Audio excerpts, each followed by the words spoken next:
situation. Does anyone else have any questions for this type of scenario with what would happen if, or what should I do if?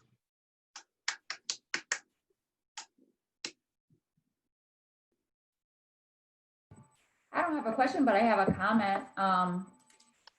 I think that your last comment was really good about I think we should let our employees know and put it right into our plan that they should, default to call 911 instead of having any confrontations at all, if they feel like there's a situation. Is that how I understand it? Maybe use it as a training point? Yeah, it really depends though on what's going on. If you just have, somebody, it's not really heated. They're just, a little bickering going back and forth, and you think that, you can just interject and say, basically this is my place of business and I'd like you to stop, versus if, human nature tells you if all of a sudden, things are going south fast, then just call 911. Yeah, and I agree with Jason on that point. Just a simple, could you please put the mask on? And if the person refuses, then call 911. You can tell by their demeanor, just call 911. One thing that we've been seeing is a lot more people are agitated. Lives have been disrupted, and a lot of people, their tempers have gotten really short. Mm-hmm. So just keep that in mind when you're dealing with folks. Yeah, I thank you for that too. And I have actually a really great team, and we do really well with that type of stuff anyway. But it's just good to know that if they do feel like that calling 911 isn't like this, we're always kind of taught, don't do that unless it's a real emergency. So. Yeah, no, get us coming. Get my car's on the way. We can, if we get there, nothing's going on, all the better. If there is a situation though, we can definitely handle it. Yeah, and make sure, your employees shouldn't be afraid to call 911. That's what we're there for. Yep. Just say something real quick. Is a couple of days before we were forced to close, it was, I don't remember what day of the week, Monday or Tuesday, we had our first shoplifter in 13 years that I caught in the store shoplifting at the time. And I went to the back, called 911, and Fenton and Linden police both showed up within under a minute. And I had four police cars at my store to catch these two shoplifters in the store. And I just want to thank you guys too for the amazing quick response that both Fenton and Linden responded to the call, and they got the two ladies in the parking lot before they could leave. So I do have to say you guys are phenomenal about responding when there is something going on with one of your local businesses. Amazing response to getting people out here very fast. So thank you. Thank you, Nicole. Thanks. Yeah, I would definitely say one thing that's been helpful for us, and we have had, when this whole thing started, we did have a patient that came in that was pretty aggressive about the mask situation. We were able to sweet talk him and kind of de-escalate, but I think a big part of what has made us successful in navigating that is just prepping our patients and our customers with what we expect when they come to see us. And I think we do have an advantage that everybody calls to schedule appointments and those sort of things. But if you're a hair salon or places like that, or if potential customer calls and is like, hey, just making sure, see if you guys are open, that to train your staff to be like, hey, we just want you to know what to expect here. We want you to know that we're all wearing masks to make you feel safe. And before you walk in, just make sure you grab that out of your console or that sort of thing when you come in. Just keep it light, but also set the expectation. And I think that really goes a long ways. So people aren't just surprised when all of a sudden they try to work the door handle and you're like, where's your mask? And that just sets up a situation where everybody's uncomfortable and they're feeling embarrassed, so they are more aggressive just because they're embarrassed and because they already feel stressed about being out in public and that sort of thing. So, Brian, that was a really great idea. Thank you for that. We'll use that in training as something to train our employees of what to say when they answer the phone. That was good. Thank you. Yeah, and it just puts your employees at ease too, because it's stressful for them. Not just for the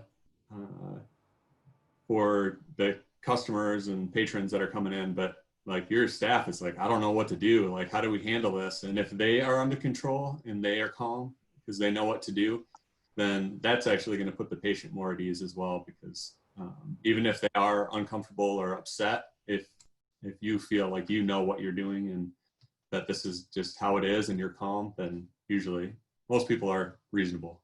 So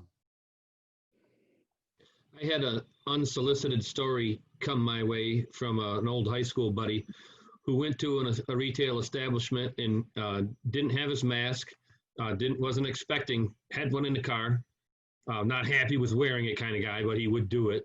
But anyways, goes into the place and met by a manager at the door saying, you can't come in without a mask. You have one in the car. We have one you can wear, all the right things. And he's kind of a dick though, excuse me. And so he looks at one of the employees who has his mask around his throat, not wearing it properly, and says, well, your employee's not wearing his mask and he's here. Why can't I be? So that started him onto a rant where normally, since he had his mask in the car, he would have just been like, oh, I didn't know, and gone back to the car and worn his mask and done his stuff. But because he saw an employee doing what he was told he had to do to be in the store, he went off. Not too bad. I don't know that 911 was called, but you know, it infuriated him that they were going to make him do something they were making their own employees do. So that's a caveat to keep in mind too, and maybe some type of story to tell your employees, because I'm sure it's going to get frustrating wearing a mask for 8 hours, and there's going to be times when they just want to catch a couple of breaths, and they have to do that. Man, go in the back room somewhere. Don't do that where customers are going to see you.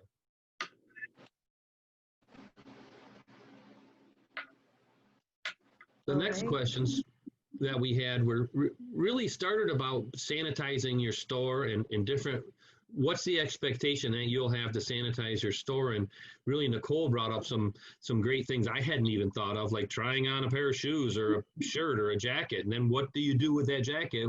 Well, is it under quarantine? And we'll get to that in a minute. I wanted to just hit back to my screen here on slides 19 through 21. They have some examples of what retail needs to do to prepare, and sanitizing is in there to some extent. They have on slides, what are these ones, 22 to 25, what restaurants would need to do. And then on 26 through 28, what offices would need to do. So that's a pretty informative piece to look at. But we'll talk about just that here. And again, this isn't the answer, it's an answer that the Michigan Municipal League came up with based on some orders from up north.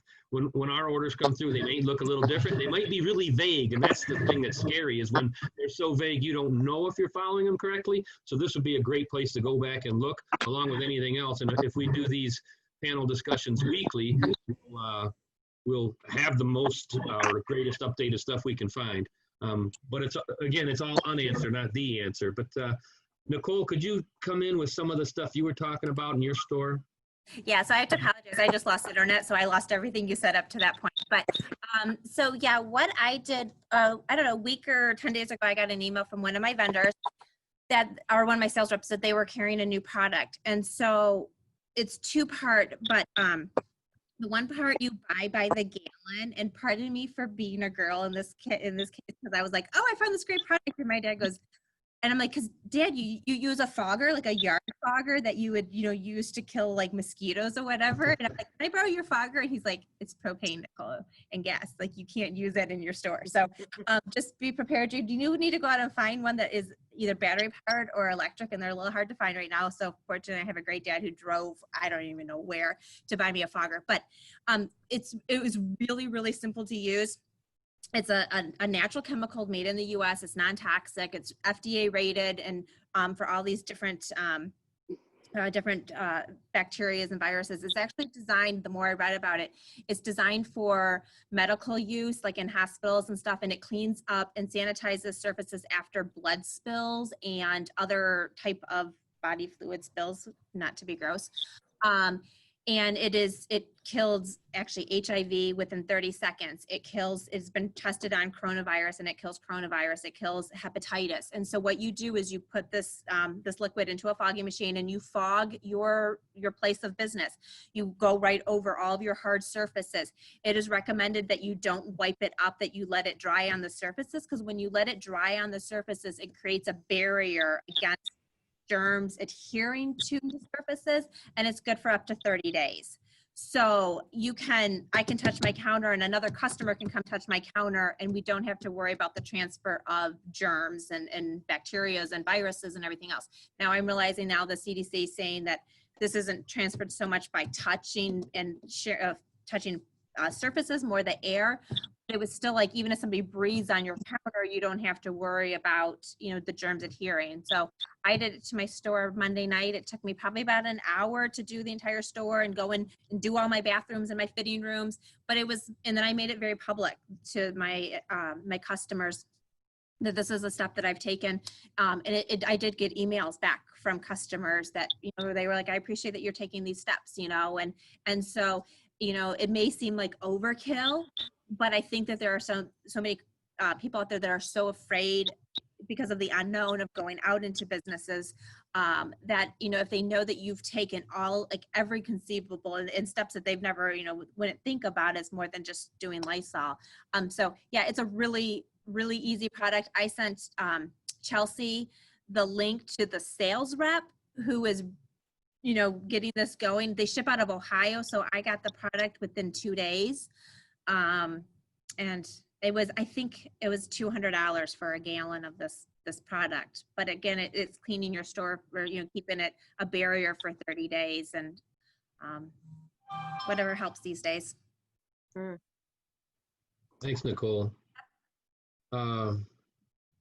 Anyone else have any clever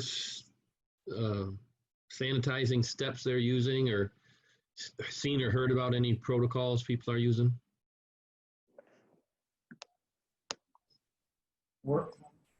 We're just using, so all along, even before all this happened, we've always sanitized our tables, just because of the industry we're in, being food and beverage. We've always been a very sanitary facility anyways. We've upped that now, but as customers leave, we do have some pickup stations within our tap room for carry out. Any customers happen to come in, and we do sanitize the tables afterwards. We sanitize at the start of the day. We clean up, throughout the day, and we're sanitizing throughout the day, which has always been kind of our normal process.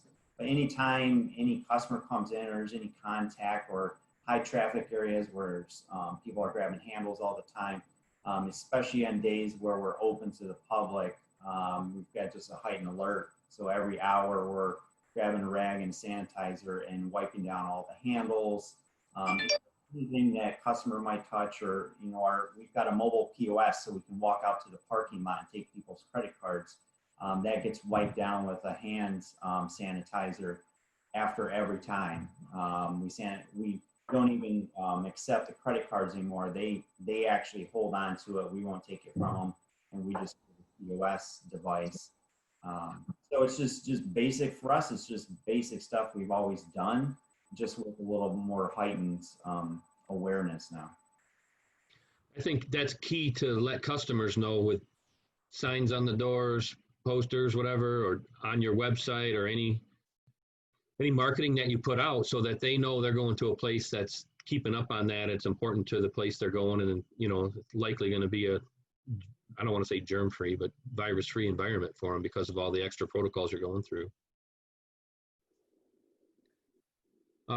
So, we talked about trying to reopen during all this, or what's the positives? Are there any positives to this? One thing that came out of that was, if this type of thing were to hit again in the fall or in the winter, or 3 years from now, having all these protocols in place and all this experience behind us would hopefully lead to not a complete kind of lockdown of the state, but it would help to re-implement some of these policies and procedures that we're now backing out of the complete stalemate with, maybe those would be implemented because everybody would be used to them and have a signs ready to go, masks ready to go, those types of things. And I know Matt mentioned it at the beginning. You guys were involved really with the small business, or what is it called? Small business something. And you were working on a team for the governor to come out with some of these things. So if you guys would just explain kind of what your thinking is on not only what the positives are out of this mess and why, but also what are you going to keep so that, you know, if this happens again in a year or two, you're ready to go. Yeah, Ed, so I always just say SBAM because it's just easier. But it's Small Business Association of Michigan. But yeah, so what I was actually put on a work group for restaurants in particular. So there's a bunch of different work groups for every different industry, retail. And basically what we're trying to flush out is some best practices that can be a part of these EOs. So like Ed said in the beginning, the EO that, you know, the EO 91 or the EO 90 right now that's in place, there's a good chance that some of that stuff will change, especially as the regions are expanded, because all along the way we've been working on more best practices. So it is true that I feel like it is definitely a changing document, and I think, and that's why Matt referenced our plan as a living document, because it will change as we kind of go through this. So the goal is, right, is that we're learning best practices on a statewide so that we can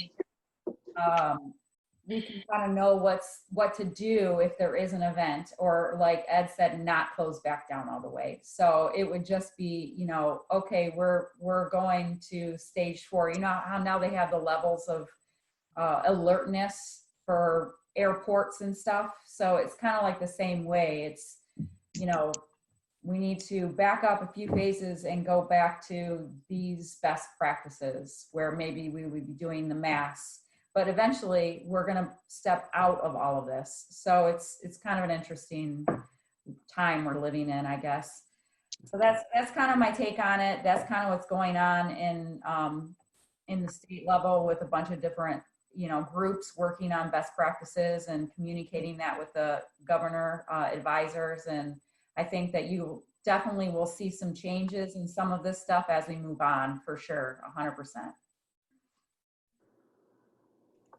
Thanks, Ginny. And even if, you know, I mentioned the fall or the winter or whatever 2 years from now, but in reality, by region here, if the COVID cases start to go back up, they may tighten up some of these restrictions as well. So it might be much more fluid based off reports they're getting from hospitals and that type of thing. So the municipalities and the chamber, we've really been working to try to put together a one-stop shop to help our businesses, and really all our businesses too, not just chamber. But if you're in Fenton, Linden, Lake Fenton community, we're a regional chamber of commerce, and our municipalities are always willing to help anyone that needs help. So we live in a great area, obviously that's true, but I want to ask Chelsea and Matt to explain a little bit about what Behind Your Design's been doing with a website and with connectivity so that we can make access to this type of thing easy. Yeah, thanks, Ed. We've been really excited. We've been working in conjunction with the Chamber and the City of Fenton, the City of Linden, and we've, as a team, you know, developed a campaign that we think is going to be really beneficial to kind of get the word out to customers and also employees as well, that, you know, this area is open for business, but is also safe and responsible, and you know, is really focused on keeping everybody that way. I just read an article the other day that it said that 47% of people, sorry, of course the phone rings right when we talk. 47% of people are safe or feel safe going to small businesses. That means 53% don't. So what the Fenton Linden campaign that we've come up with, that we're promoting to everybody, is a way of really highlighting that, that this is happening. And can we do the website? Is that, Yeah, can we pull that up? Ed's gonna have to, Can you share the screen with us, Ed? or make us the host. Yeah, I think you have to. I can't. Oh, dang it. Well, if you want to Where do I bring do that that? too, that's fine. On your internet. How do I do it, guys? The campaign basically is we're encouraging businesses to take a pledge. We call it the Safe, Strong, and Supportive campaign, and we're asking businesses in the area to take a pledge that they are going to follow guidelines. So we're not asking anybody to do anything, that we consider to be, off the wall or kind of, obstructive. But we want people to kind of follow the rules for their industries, just like we've spoken about. Restaurants have different rules to stores. They're going to have different rules to a industrial facility. But the idea of the pledge is that customers can come, they can see that everybody is following the guidelines. And our hope is that it's going to create more of a social norm in the area. So people would feel comfortable saying, hey, you know what, everywhere I go, I'm going to have to wear a mask. So why am I going to kick off and be upset when I have to walk into Behind You Design and wear a mask? Because we have to do it everywhere. So that's kind of what our purpose behind this is. As a business, you go on there, you can obviously you do the pledge. There's also links to a lot of different resources.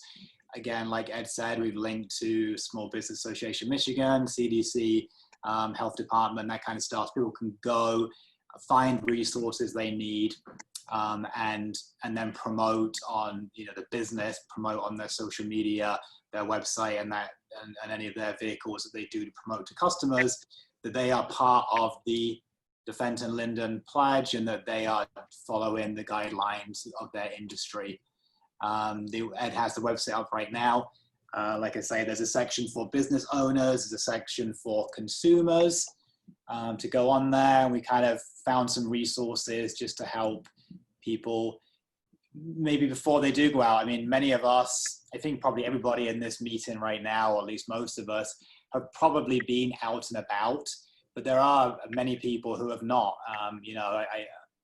People maybe who have compromised immune systems, or maybe slightly more elderly. They may have not really been anywhere the last couple of months. They're not really sure when they go out, back out into the world, kind of what things are going to look like. So this is a resource we've set up to try to really promote and educate the consumers here in Fenton, Linden, and the area. You can see here on this page, we have some links to some webinars from the MML.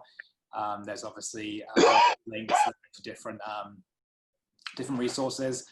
So yeah, we're really excited about it. Currently, we have about 25, this just launched a couple of days ago. So we have about 25 businesses currently that have taken the pledge and have signed up. And our hope is that every business in the area signs up. And then, like I say, that we can, as a community, we can really show everybody that we're following guidelines and we're here to keep people safe, but also businesses are open or they're opening. And we do need customers to come back and come to our businesses, because obviously without them, it's going to be a long struggle for people. And if you click on the pledged businesses, then it shows the businesses who have already taken the pledge, and it just lists them in an alphabetical order in a directory. But if you click on any of the businesses, you can link off to their website or to call them. But it's just a way to show, you can either call Behind Your Design or visit the business website for the information. So it's just a way to show, who's involved. So when people do start seeing these, the posters and the bill, the different marketing things, that they know they can go there and stand united as a safe businesses, they'll be able to see them all on here. And I think Nicole brought it up before about there's a place, was it in New York, Nicole, that did this kind of campaign, and they, so that consumers knew, because they were familiar with the campaign, they're familiar with the things that these businesses were doing to keep their customers safe, that they felt that it helped them stand united together to show that they were all doing all these things, so that the expectations were the same when the customers were going into those places. Yeah. Yeah, I hope this will certainly help with going back to our issue of, you know, people coming in, not wanting to do masks. Like, we don't want to get into arguments with people. We don't want to get into disputes. We don't want to lose customers. I don't want to have a customer who maybe previously was a great customer who now walks in and they like, I don't want to wear a mask. And now you kind of go back and forth with them and I'm not going to come back to business again. So I think if there's a community, if we as a business community, if we really can all be united, I truly feel like that will be very beneficial in the long run for all of us. And then Brian kind of brought up the culture change about making it cool, you know? So it's a cool thing to be responsible and be safe and wear a mask. It's not a bad thing. And trying to change the viewpoint of people who maybe are nervous about going out or don't understand.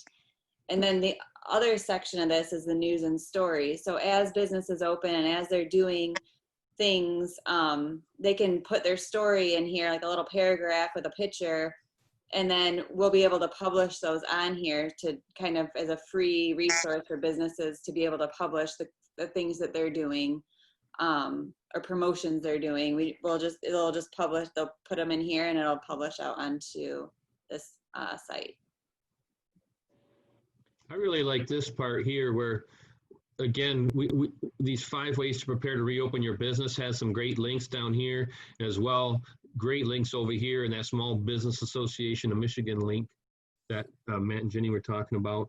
That's a great one. And we'll put more here too. And our idea is not to give answers, but give places to go to get them in a one-stop shop. So thanks to everybody for getting this together so quick, because we do want to stay safe, strong, and supportive here. Shelley, do you have any closing remarks? Other than, just thanking all of you for being here. And then also, we're looking for feedback from you because we'd like to continue to do these type of forums on a weekly basis, or even if we need to go to a bi-weekly, or bi-monthly, I should say. And that way, get the word out there so that people come in and ask their questions. And so we're looking for feedback. Does anyone have any questions related to what we did today? So Mike, would you like to share with us? So I just wanted to let the group know, I think this was a great opportunity, and this is about working together more as a community. It's about communication, getting information, getting confidence back within our businesses and the public, and that's of course the customers and the employees both. And again, I think there's a lot of great information shared today. Just so everyone is aware, yesterday I received the Executive Order 97, and that actually supersedes 91. So from what I can tell, what's happening, and that's why it's so important to have so much information being pushed out and continually updated and having active links. It's not that it's a massive wholesale change, it's a refinement. And so within this new Order 97, which I've been reviewing today, it actually has sections for retail, office, you know what I'm saying? It breaks that information down, and it has a lot of, and it's going to become more prescriptive measures for a business. Here's what you do with your employees. Here's what you do with your customers. And one of the things that the sense that I got from EO 91 and 92, I think 92 was an executive directive, and now you have 97 replacing 91, is it really calls for everybody to participate. And what I mean by that is that the employees at a business have a responsibility. It doesn't matter what the business is. And there is some variation between different kinds of businesses, but they have to participate. Then you have responsibility for customers. If you have a customer that's not doing what they're supposed to be doing, they're not going to be allowed in that business. You have to have the ownership of that business potentially engage. Most people will do the right things if someone's not. Obviously they're not going to be be able to visit that business. Even as a local unit of government, as a municipality, I'm working on our operations plan. So all business, private or public, are going to have plans in place. So again, it's really keeping abreast and keeping on top of what you need to do in order to be doing the right things and being compliant. And then also, if by chance, I think Ed mentioned this, if we do have spikes because of things opening up this summer, maybe into the fall, we're going to be in much better, much stronger position to address the things that we need to operationally. And maybe we just don't end up going on a lockdown. We just, I'm saying that there's some modifications that we have to make. But at the end of the day, it's really to keep everyone safe, whether it's your employees, your customers, the general public. And we're going to be able to operate and function, not exactly like we used to in the past, at least for a while, but we'll be able to function and operate and do the things that we need to do to move forward. So EO 97, Shelley. Okay. So EO 97. EO 97. Yep. Okay.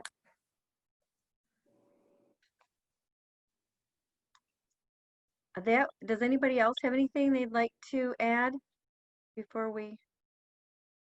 So real quick, Shelley, this is Ellen. So I actually included over in the chat section, I threw out there the template for the COVID-19 response plan that was from the Small Business Association, the pre-checklist, and also the link to the EO 97 that Michael was just talking about. So, I think the biggest thing for us is we're all in this together, and we might not have all the answers, but we're going to walk alongside you and help you figure this out and help you navigate the situation. So thank you all for participating in this. It helps us significantly. Just one more reminder too, that we are recording this, so it will be a link somewhere in that website. And hopefully, as Shelley said, as we feel the need or whatever that is, we want to do these somewhat regularly just to keep all the good ideas flowing and information coming. Thank you.